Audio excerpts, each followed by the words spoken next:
जय श्री कृष्ण। राधे राधे। स्वागत है आपका हमारे YouTube चैनल में। बोलिए विष्णु भगवान की जय। आज हम सुनेंगे बृहस्पतिवार की कथा, बृहस्पतिवार व्रत कथा। बोलिए बृहस्पति। एक समय की बात है, भारतवर्ष में एक प्रतापी और दानी राजा राज्य करता था। वह राजा नित्य प्रतिदिन गरीबों और ब्राह्मणों की सहायता करता, लेकिन यह बात उसकी रानी को अच्छी नहीं लगती। वह ना गरीबों को दान देती, ना ही भगवान का पूजन करती और राजा से भी ऐसा करने को मना करती। एक दिन राजा तो शिकार खेलने वन को गए थे। रानी महल में अकेली थी। उस समय बृहस्पति देव साधु के वेश में राजा के दरवाजे पर आए और भिक्षा मांगी। जब भिक्षा मांगी तो रानी ने भिक्षा देने से इनकार कर दिया और कहने लगी, हे साधु महाराज, मैं तो इस दान और पुण्य से तंग आ गई हूँ। मेरा पति सारा दिन धन लुटाते रहते हैं।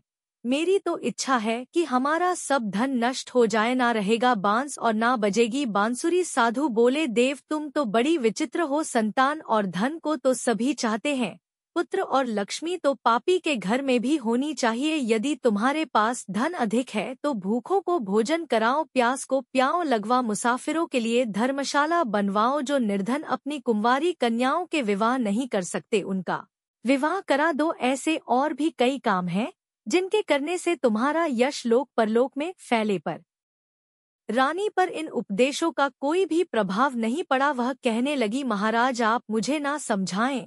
मैं ऐसा धन नहीं चाहती जो मैं हर जगह बांटती फिरूं। तब साधु बाबा बोले, यदि तुम्हारी ऐसी ही इच्छा है तो ऐसा ही होगा। तुम मेरे कहे अनुसार करना। बृहस्पतिवार को घर लीप कर पीली मिट्टी से अपने सिर धोकर स्नान करना, बट्टी चढ़ाकर कपड़े धोना। ऐसा करने से तुम्हारा सारा धन नष्ट हो जाएगा। इतना कहकर साधु महाराज तो वहां से चले गए। साधु के कहे अनुसार कहीं बातों को पूरा करते अभी रानी को केवल 3 बृहस्पतिवार ही बीते थे कि उनकी समस्त धन संपत्ति नष्ट हो गई। अब भोजन के लिए भी राजा का परिवार तरसने लगा। तब एक दिन राजा ने रानी से कहा, है रानी तुम यहीं पर रहो, मैं दूसरे देश को जाता हूँ, क्योंकि यहाँ पर मुझे सभी लोग जानते हैं, इसीलिए मैं कोई छोटा कार्य भी नहीं कर सकता। इतना कहकर राजा तो प्रदेश को चले गए और वहां जंगल से लकड़ी काट कर लाते और शहर में बेचते। इस तरह से वह अपना जीवन व्यतीत करने लगे। इधर राजा के प्रदेश जाते ही रानी और दासी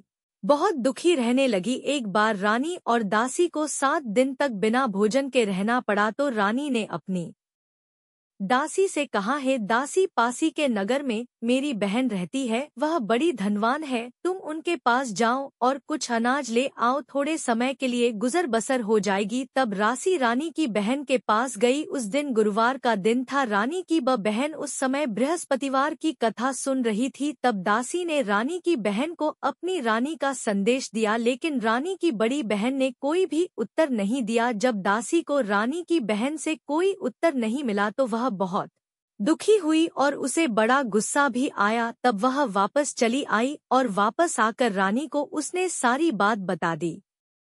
इतनी बात सुनकर रानी ने अपने भाग्य को कोसा। उधर रानी की बहन ने सोचा कि मेरी बहन की दासी आई थी पर मैं उससे नहीं बोली, वह तो बहुत दुखी हुई होगी। ऐसा सोचकर कथा को सुन और पूजा समाप्त कर वह अपनी बहन के घर आई और कहने लगी, है बहन, मैं बृहस्पतिवार का व्रत कर रही थी, तुम्हारी दासी मेरे घर गई, पर जब कथा होती है तब तक ना तो उठते हैं और ना ही बोलते हैं, इसीलिए मैं नहीं बोली। कहो दासी क्यों गई थी? तब रानी बोली, बहन तुमसे क्या छुपाऊं, हमारे घर में खाने को अनाज नहीं था। ऐसा कहते रानी की आंखें भर आईं। उसने दासी समेत पिछले 7 दिनों से भूखे रहने की सारी बात अपनी बहन को बता दी। तब रानी की बहन बोली, देखो बहन, भगवान बृहस्पति देव सबकी मनोकामना पूरी करते हैं। देखो शायद तुम्हारे घर में भी अनाज रखा हो। पहले तो रानी को विश्वास नहीं हुआ, पर बहन के आग्रह करने पर उसने दासी को अंदर भेजा तो उसे सचमुच अनाज से भरा एक घड़ा मिल गया। यह देखकर दासी को बड़ी हैरानी हुई। तब दासी रानी से कहने लगी, हे रानी देखो, जब हमको भोजन नहीं मिलता तब हम रोज ही व्रत करते हैं, तो क्यों ना इनसे व्रत और कथा की विधि पूछ ले, जिससे हम भी उस व्रत को करेंगे। तब रानी ने अपनी बहन से बृहस्पतिवार के व्रत की विधि पूछी। तब बहन कहने लगी कि बृहस्पतिवार के व्रत में चने की दाल और मुनक्का से विष्णु भगवान का केले की जड़ में पूजन करना और दीपक जलाना, व्रत कथा सुनना और पीला भोजन करना, ऐसा करने से बृहस्पति भगवान प्रसन्न हो। व्रत और पूजा की विधि बताकर रानी की बहन अपने घर लौट गई। 7 दिन बाद जब गुरुवार का दिन आया तो रानी और दासी दोनों ने व्रत रखा। गुड़साल में जाकर चना और गुड़ ले आई, फिर केले की जड़ में भगवान विष्णु का पूजन किया। अब पीला भोजन कहाँ से आए, इस बात को लेकर दोनों बड़ी दुखी थी, पर क्योंकि उन्होंने व्रत रखा था इसीलिए बृहस्पति देव उनसे प्रसन्न थे। एक साधारण व्यक्ति के रूप धारण कर 2 थालों भोजन लेकर आए और दासी को दे दिया। भोजन पाकर दासी बड़ी प्रसन्न हुई। फिर रानी के साथ मिलकर उन दोनों ने भोजन किया। इसके बाद से तो वे सभी गुरुवार को व्रत और पूजा करने लगी। बृहस्पति भगवान की कृपा से उनके पास फिर से धन संपत्ति हो गई, पर रानी फिर से पहले की तरह ही आलस्य करने लगी। तब दासी बोली, देखो रानी, तुम पहले भी इसी तरह आलस्य करती थी, तुम्हें धन के रखने में कष्ट होता था, इस कारण सभी धन नष्ट हो गया। अब बृहस्पति भगवान की कृपा से धन मिला है, फिर तुम आलस्य करती हो। रानी को समझाते हुए दासी कहती है कि बड़ी मुसीबतों के बाद हमने यह धन पाया है, इसीलिए दान पुण्य करो, भूखे मनुष्यों को भोजन कराओ, धन को शुभ धन कर्मों में खर्च करो, जिससे तुम्हारे कुल का यश बढ़ेगा और स्वर्ग की प्राप्ति होगी और पितृ प्रसन्न होंगे। दासी की बातें मानकर रानी ने अपना धन शुभ उससे अपना गुजर बसर करता एक दिन दुखी होकर जंगल में एक पेड़ के नीचे आसन जमाकर बैठ गया और अपनी दशा को याद करके व्याकुल होकर रोने लगा। वह बृहस्पतिवार का दिन था। उसने देखा कि निर्जन वन में एक साधु प्रकट हुए। साधु के वेश में स्वयं बृहस्पति देवता थे। लकड़हारे के पास आकर बोले, हे लकड़हारे, इस सुनसान जंगल में चिंता में मग्न क्यों बैठे हो? तब राजा ने दोनों हाथ जोड़कर प्रणाम किया और कहा, है महात्मा जी, आप तो सब कुछ जानने वाले हो, मैं आपसे क्या कहूँ? ऐसा कहकर रोने लगा और साधु को अपनी सारी बात बता दी। तब महात्मा जी बोले कि तुम्हारी स्त्री ने बृहस्पति के दिन बृहस्पति भगवान का निरादर किया था और इसी कारण रुष्ट होकर उन्होंने तुम्हारी यह दशा कर दी। अब तुम चिंता मत करो और मेरे कहे अनुसार करो, तुम्हारे सभी कष्ट दूर हो जाएंगे। भगवान तुम्हें पहले से भी अधिक संपत्ति दें। तुम बृहस्पतिवार के दिन कथा किया करो। 2 पैसे के चने और मुनक्का लाकर उनका प्रसाद बनाओ। शुद्ध जल के लोटे में शक्कर मिलाकर अमृत तैयार करो। कथा के बाद अपने सारे परिवार और सुनने वाले प्रेमियों में अमृत और प्रसाद बांटकर खुद भी ग्रहण करो। ऐसा करने से भगवान तुम्हारी सभी मनोकामनाएं पूरी करेंगे। साधु के ऐसे वचन सुनकर राजा ने कहा, हे प्रभु, मुझे लकड़ी बेचकर इतना पैसा नहीं मिलता जिससे भोजन के बाद कुछ बचा सक। मैंने रात में अपनी स्त्री को व्याकुल देखा है, मेरे पास कुछ भी नहीं जिससे उसकी खबर तो मंगा सकूं, और फिर कौन सी कहानी कहूं, यह भी मुझे कुछ मालूम नहीं।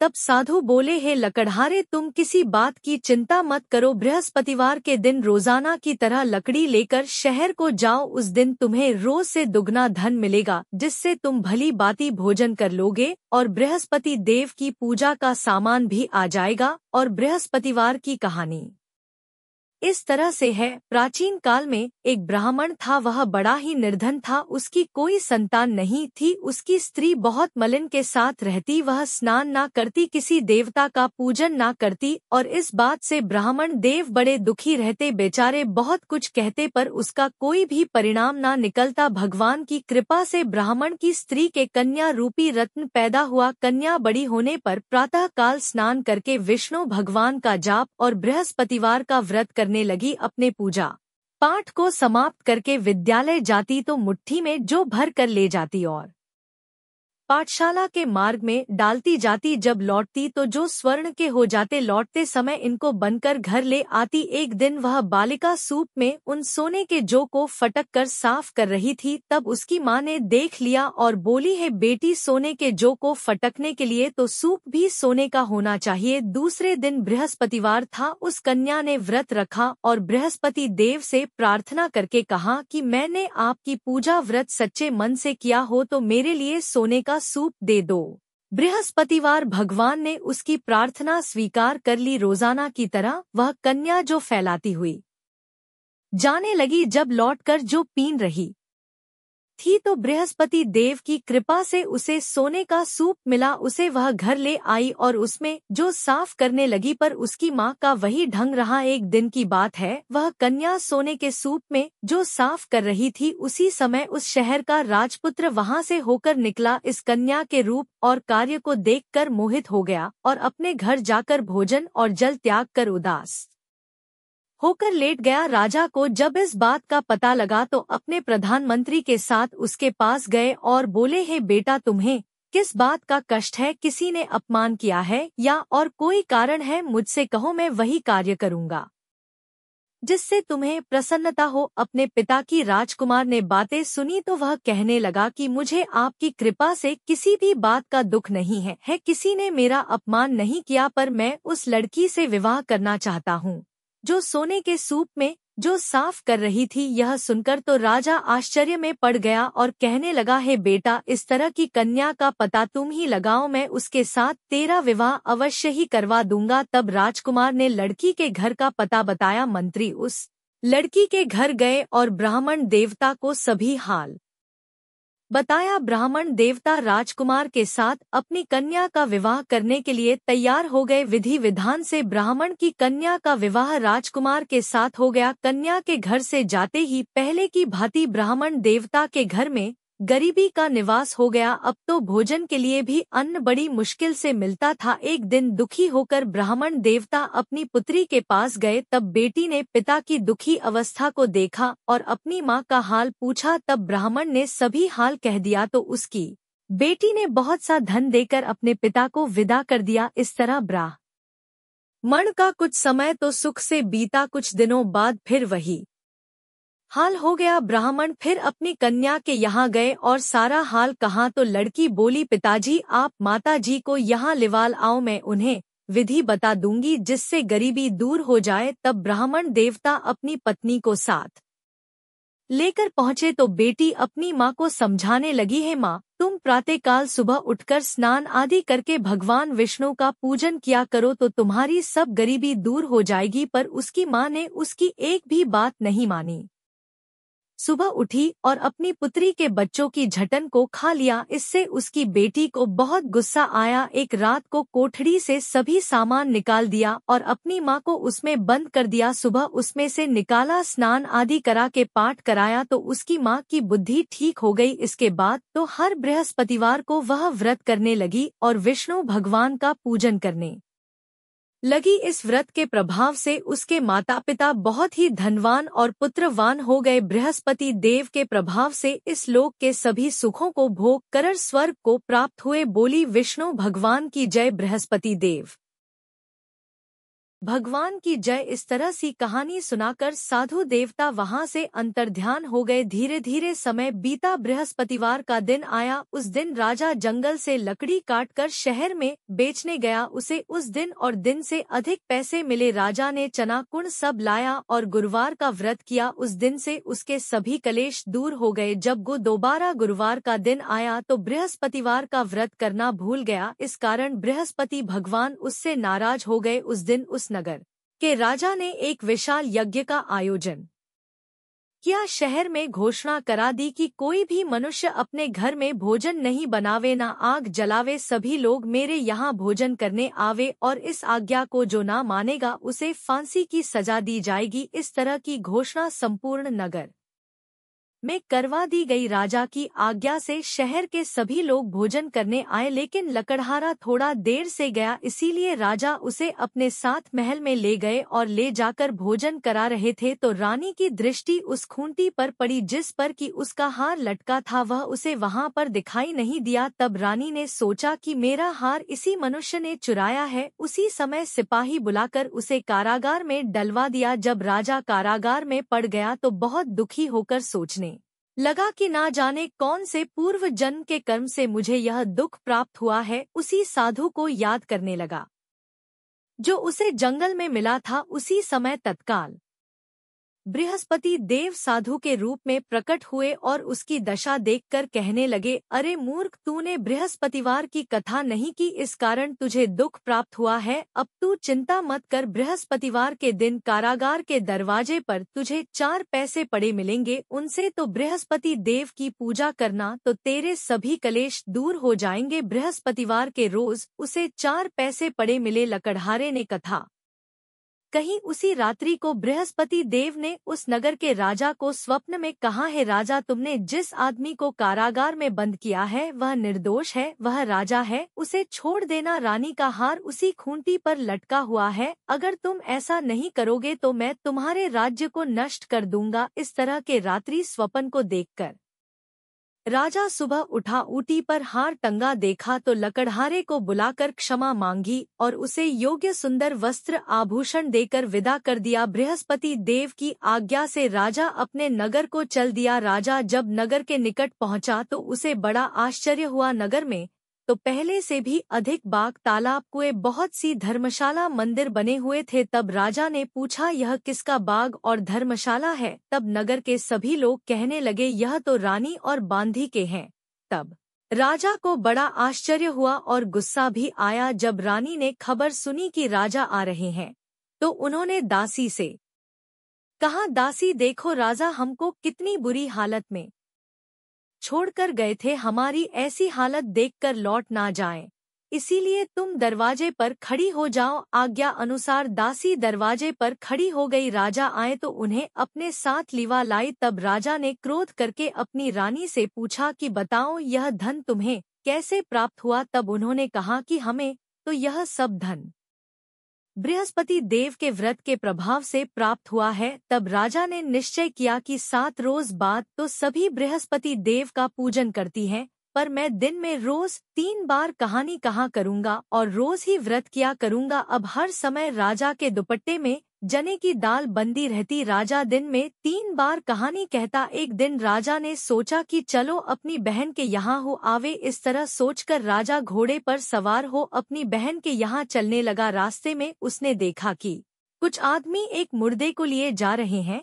उन्हें रोककर राजा कहने लगा, अरे भाइयों, मेरी बृहस्पति देव की कथा सुन लो। वे बोले, लो, हमारा तो आदमी मर गया है, इसे अपनी कथा की पड़ी है। पर कुछ आदमी बोले, अच्छा कहो, हम तुम्हारी कथा भी सुनेंगे। तब राजा ने दाल निकाली और कथा आदि हुई थी कि मुर्दा हिलने लगा और कथा के समाप्त होते ही राम राम करके वह मनुष्य उठकर बैठ गया। राजा आगे चल दिया। आगे मार्ग में एक किसान खेत में हल चलाता मिला। राजा ने उसे देखा और बोला, अरे भैया, तुम मेरे बृहस्पतिवार की कथा सुन लो। किसान बोला, जब तक मैं तेरी कथा सुनूंगा तब तक तो 4 हरया जोत लूंगा, जा तू अपनी कथा किसी और को सुना। राजा आगे चलने लगा। राजा के हटते ही बैल पछाड़ खाकर गिर पड़े और किसान के पेट में बड़ी जोर से दर्द होने लगा। उसी समय उसकी माँ रोटी लेकर आई। जब उसने अपने बेटे का यह हाल देखा तो बेटे से सब हाल पूछा और बेटे ने सारी बात बता दी। बुढ़िया दौड़ी दौड़ी उस कुट सवार के पास गई, बोली, तू मुझे अपनी कथा सुना दे। मेरी अपनी कथा तो मेरे खेत पर चलकर कहना। राजा ने बुढ़िया के खेत पर जाकर कथा करी, जिसे सुनते ही बैल उठकर खड़े हो गए और किसान के पेट का दर्द भी बंद हो गया। चलते चलते राजा बहन के घर पहुंच गया। बहन ने भाई की खूब मेहमान की। दूसरे रोज प्रातःकाल राजा उठा तो देखने लगा कि सब लोग भोजन कर रहे हैं।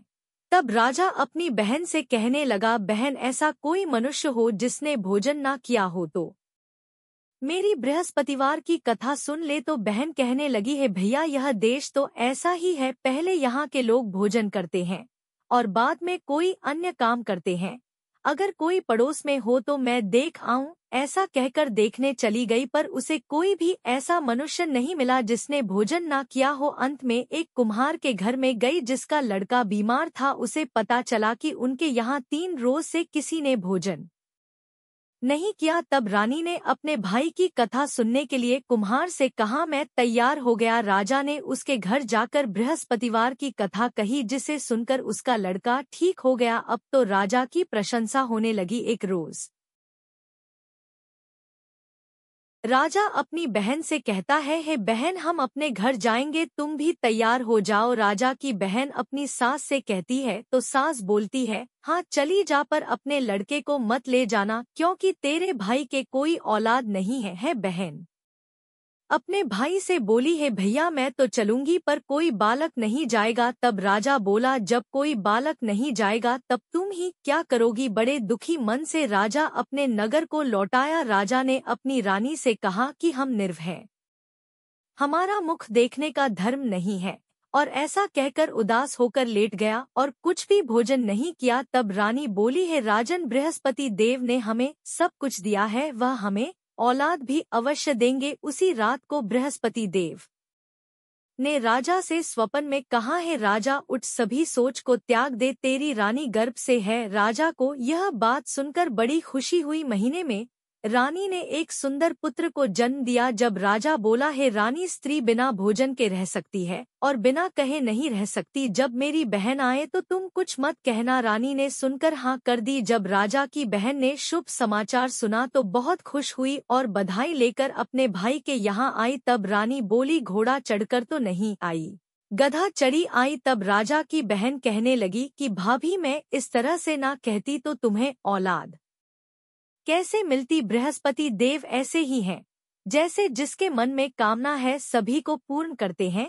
जो सद्भावना से बृहस्पतिवार का व्रत करते हैं, कथा पढ़ते हैं, सुनते हैं, दूसरों को सुनाते हैं, बृहस्पति देव उनकी सभी मनोकामना पूरी करते हैं। भगवान बृहस्पति देव उनकी सदैव रक्षा करते हैं। इस संसार में जो भी सद्भावना से भगवान जी का पूजन व्रत सच्चे हृदय से करते हैं, उनकी सभी मनोकामनाएं पूरी होती है। जैसी सच्ची भावना से राजा और रानी ने उनकी कथा का गुणगान किया तो उनकी सभी इच्छाएं बृहस्पति देव जी ने पूरी की। इसीलिए कथा सुनने के बाद प्रसाद लेकर जाना चाहिए और हृदय से उनका मनन करते हुए जयकारा बोलना चाहिए। बोलो बृहस्पति देव की भगवान की जय हो, बोलो विष्णु भगवान की जय। इसी प्रकार जो ये कथा को सुनने और सुनावे वह मानवचित फल पावे। बोलिए विष्णु भगवान की जय।